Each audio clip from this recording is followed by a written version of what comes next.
What's up, everybody? Yeah, I'm all up in your face, like I always do. Hope y'all.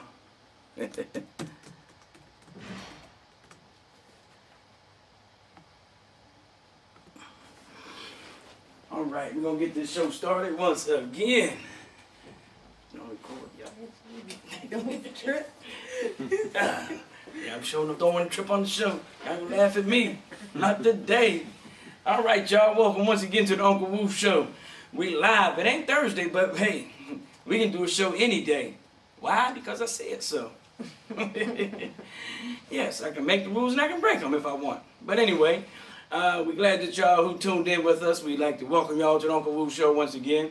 And you know what we do here. We try to do something opposite to what mainstream media does. Mainstream media will not go out and see what's good in the hood, so that's what we like to do. They say mainstream look for what bleeds, they make it lead, and we look for what's good in the hood, and we bring it to y'all like we know we should. I'm a poet, didn't even know it, huh?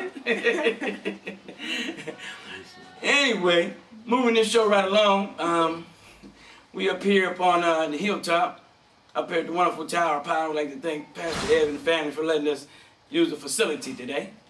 Uncle Woo Show is mobile, so we everywhere. Yeah, you're going to hear a whole bunch of that too, doorbells and everything, so just bear with us and roll with us. We'll hear some kids, some children. That's because it's real. But anyway, I'm going to welcome a very distinguished guest here today. A very good friend of mine, and a mover and a shaker in her own way. In a quiet way and in a somewhat loud way, when need to be. And before I do that, also you see to my left, to my right, your left, is my cousin Juba over there also. He's gonna sit in with me a couple of shows. I don't know how long he's gonna last. If he's gonna last, we're gonna find out. We're gonna put him to the test on the Uncle Woo Show, because it goes down here. However, in the middle, we have Cookie. And I'd like to welcome you, wonderful sister, to the Uncle Woo Show. Thank you for having me. Thank you for being here and giving up your tired and your busy day. She said she was tired, but she don't look it. She looks marvelous and ready to go. So we're going to jump right on in here with this interview. And I thought it was very important to do this. And if you pay attention, you'll get to see what's going on and why we are here today.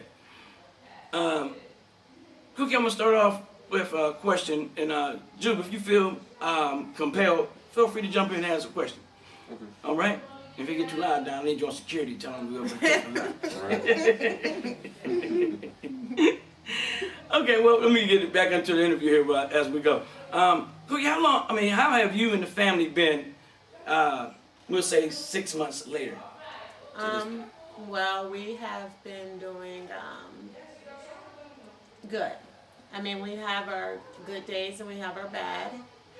But I think that we are having more good days than bad.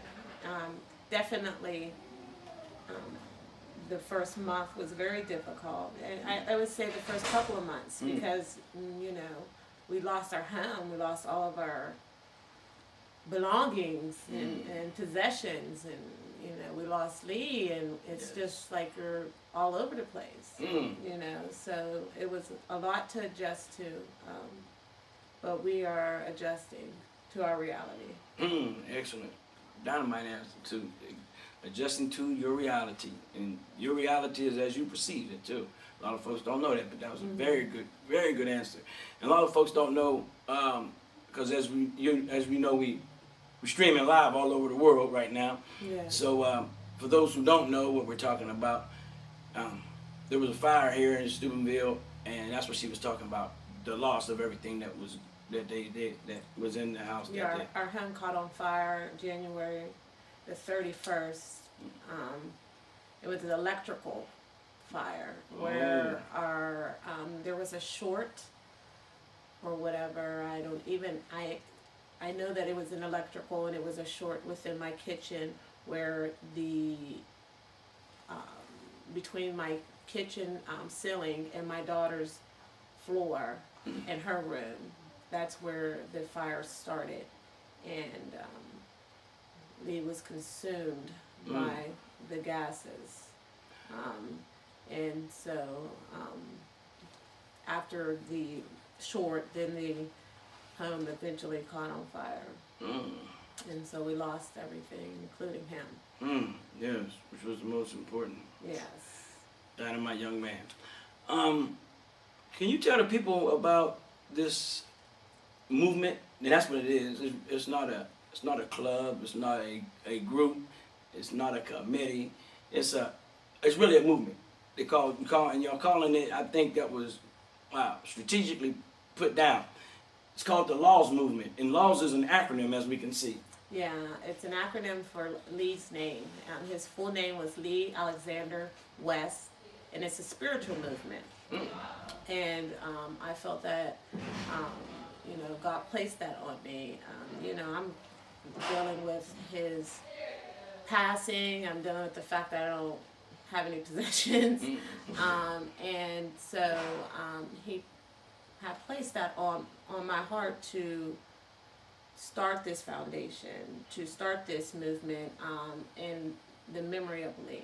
And he quickly reminded me of all of the things that Lee had talked to me about in the last 31 days of his life. I mean, Lee throughout his life always talked about what he was going to do. I mean, he was a phenomenal athlete, but humbled, Very.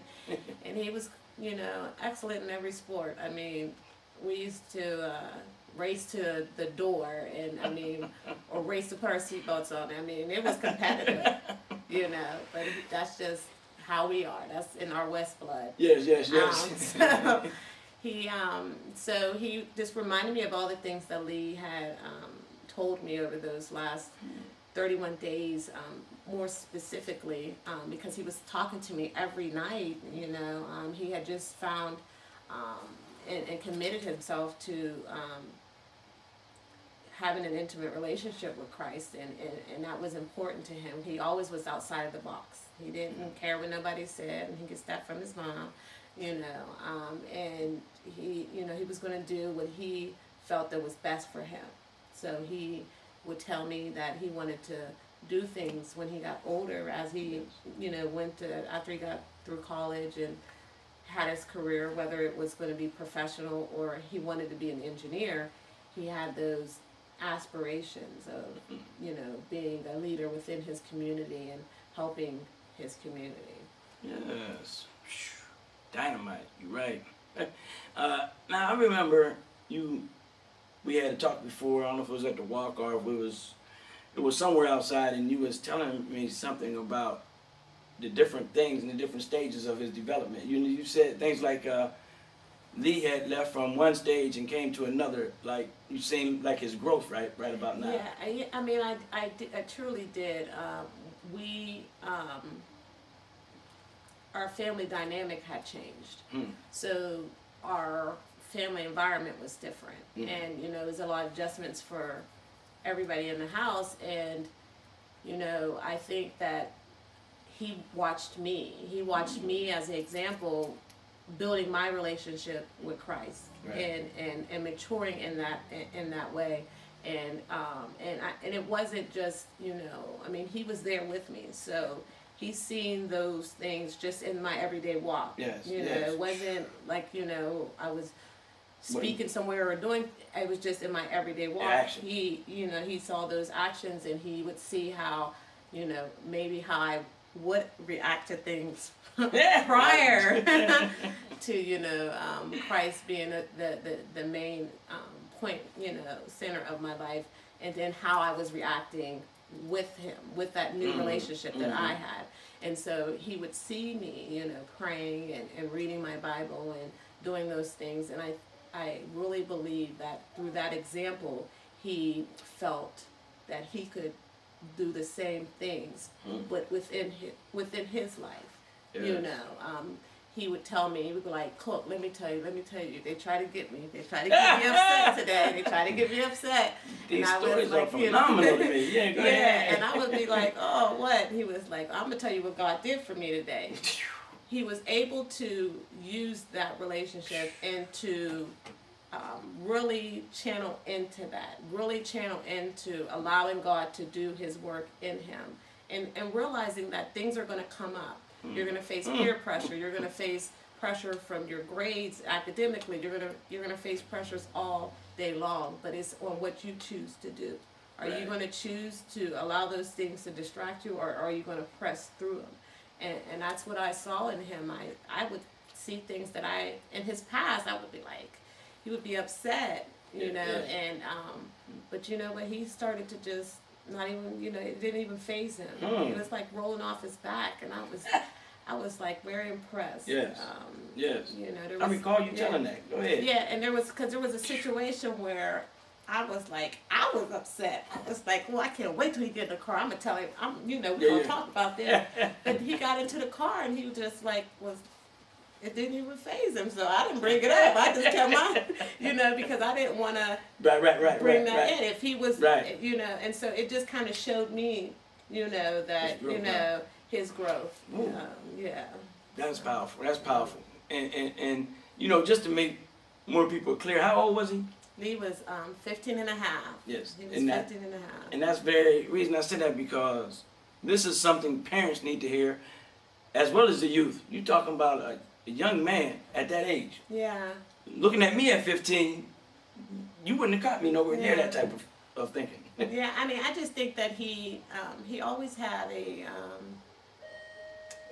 good mindset when it came to things, and he had a lot of things going for him. But he always had a good soul. Yes, he did. And he always thought of others, and I think that that's what he was thinking as he was starting to develop this relationship, because he was excited about football is about to start. He was a leader. Yes. So it's important that you have great characteristics as a leader. Because you have folks is watching too. Yeah, that's true. Yes, that is true. That is so true, and I have to commend you as a parent, because sometimes we don't hear it enough, or sometimes we don't hear it at all, about the upbringing of your children. Very well mannered, and if you was in the room, you wouldn't know he was there unless you actually zoomed in on him. Because he was just that type of guy. But when you zoomed in on him, he welcomed you with a smile. Yeah. Very, very humbling. You know what was very humbling? And I say, forgive me if I'm wrong, but this was something that was so powerful, and maybe you can share on it, how the different schools came together. I mean, you talked about this too. Lee brought people together. Yeah. Ooh, it was dynamic. I mean, I was in chills. I have never seen another school come to a wake in their their jerseys. I mean, like they're getting ready to go for their jackets. Their Letterman jackets, like they're getting ready to go to a basketball game.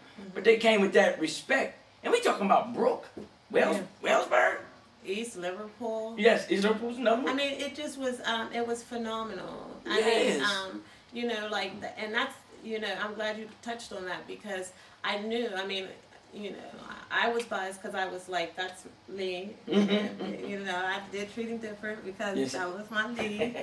He's the only, boy. And but, I always knew he would be respectful to adults, because he didn't want to face the ride. Yes. Because, that is just one thing that we have always been instilled when we were younger. You respect adults. You put a handle on it. He would never call you Dawool. Right.